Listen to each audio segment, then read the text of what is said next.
Florida's serial stowaway strikes again.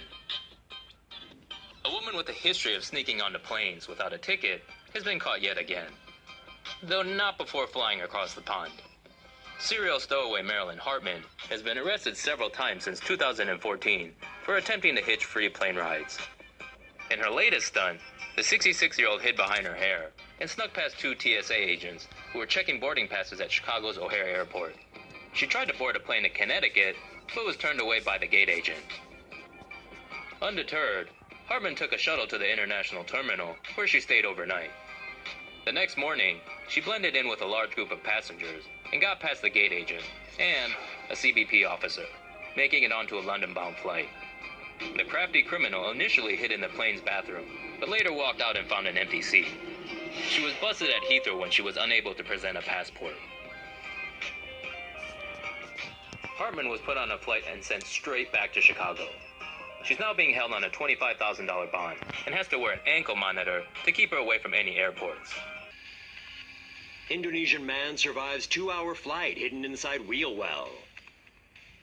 An Indonesian man who snuck into a plane's wheel well compartment survived a 2-hour domestic flight on Tuesday. Reports said Mario Stefan Ambarita, a 21-year-old Indonesian man, had been observing flights at Sultan Syarif Kasam II Airport in Riau province for 10 days. He also researched online ways to stow away. Ambarita went unnoticed as he climbed into the wheel well of a Garuda Indonesia passenger plane. Garuda Indonesia Flight 177 took off at around 1:30 p.m., bound for Jakarta, a roughly 2-hour flight.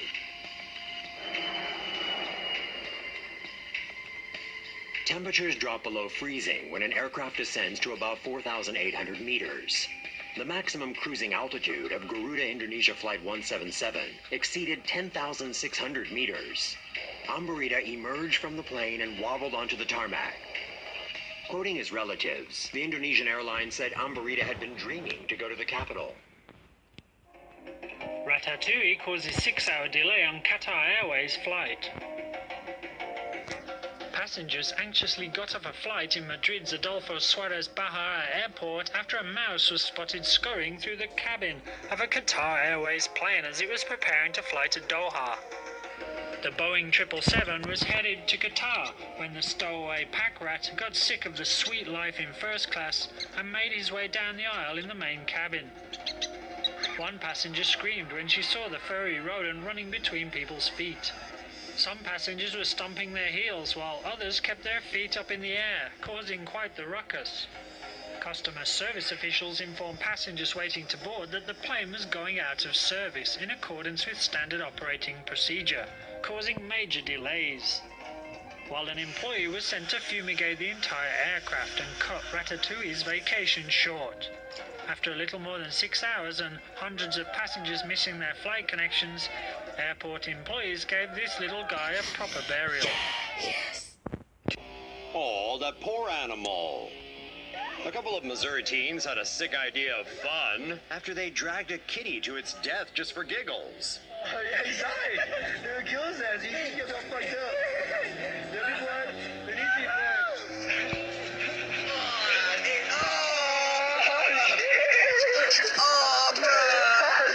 Kyle Williams and his friends tied a cat to the back bumper of a gold Jeep SUV. The car began speeding down the road, forcing the animal to run behind. The teens filmed and laughed as the cat's tiny legs struggled to keep up. The cruel torture went on until the cat lost energy and eventually died. But even then, the sickos continued to toy with its body.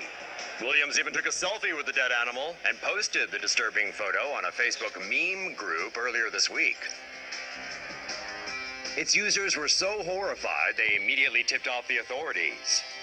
Williams has since been arrested and is facing felony animal abuse and armed criminal action charges. The teen driving the vehicle has also been caught and is being charged with similar crimes. Both are in jail on a $15,000 bond. Food may influence cancer growth. Love asparagus? Then you might not want to hear this. A new study looking at mice with an aggressive form of breast cancer found that tumors struggled when the nutrient asparagine was missing from their diets. Asparagine is found in asparagus, poultry, seafood, and many other foods. It is an amino acid, a key building block of protein. Cambridge scientists found that when mice were given a low asparagine diet or asparagine-blocking drugs, tumor growth struggled in the mice. In the future, cancer therapies could be improved by modifying a patient's diet or by using drugs that change the way tumor cells can access nutrients. The findings still need to be confirmed, so in the meantime, enjoy that asparagus. Racist or not? A Whole Foods in Long Beach has partnered up with a controversially named Asian restaurant that has most people on social media shooked. Yellow Fever sells rice and noodle bowls and is supposedly like an Asian Chipotle, although you really wouldn't know it from the name. Netizens went nuclear on Wednesday after the opening was announced on Twitter, hurling accusations that its name is both racist and unappetizing. The term has been used to describe a white person with an Asian fetish, but is in fact a deadly mosquito-borne disease that causes jaundice or yellowing skin and eyes. Owner Kelly Kim didn't want her restaurant to have a stereotypical Asian name, claiming yellow fever was cheeky enough to be memorable. She says it's also a way for her to reclaim the term and reinterpret it positively. But some people still aren't buying it. Kim says she's sticking to the name, though, and as to whether the name is racist, you decide. Might want to lay off the prepackaged grub. In case you needed more proof that fresh is best, a new study has found that nanoparticles in food packaging may be harming your gut. Canned goods are typically lined with zinc oxide nanoparticles for their antimicrobial properties.